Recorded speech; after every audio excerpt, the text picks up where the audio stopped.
And all of us have rightly condemned the crimes against humanity that are being committed by Vladimir Putin in Ukraine. And the government has moved instantly, within 5 days, to sanction Putin's regime and take urgent action. And the strength of language that was used, rightly, against Putin as a barbarian, as a thug, as a murderer, as a warmonger, all of which are true, all of those things apply to the State of Israel in its treatment of the Palestinians, and yes, the government is concerned about its use of language and doesn't feel it is appropriate to even use the word apartheid when Amnesty International, the most respected human rights organisation in the world, and Human Rights Watch, within a very short period of time, issue these damning reports saying that Israel, since its foundation, has been built on a system of oppression and domination and apartheid and racism, involving the murder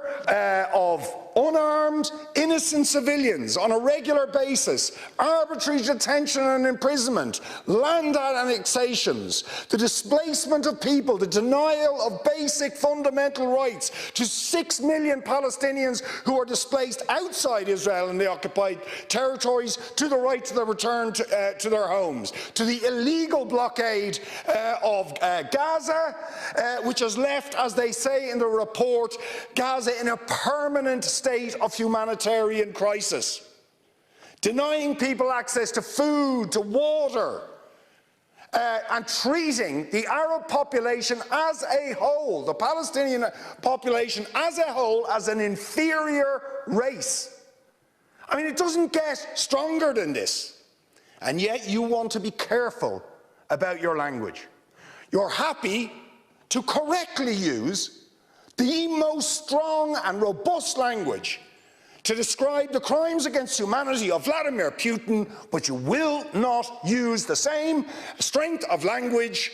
when it comes to describing Israel's treatment of the Palestinians, when it is now being documented and detailed by two of the most respected human rights organisations in the world, and indeed has been alleged by dozens and dozens of non-governmental organisations,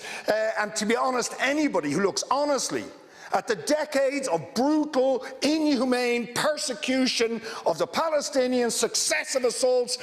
on Gaza, the annexation of their land and territory, the systematic application of apartheid rules, you don't want to even use the word apartheid. Never mind sanctions. 5 days sanctions against Putin and his thugs, 70 years of oppression by the Palestinians, and it wouldn't be, what was the word you used? It wouldn't be helpful to impose sanctions. Amnesty International are calling for Israel to be referred to the International Criminal Court for crimes against humanity. Will you support it? They are calling for targeted sanctions against Israeli officials who are perpetuating the system of apartheid, just exactly the same types of sanctions you've just initiated against Vladimir Putin. Will you support it?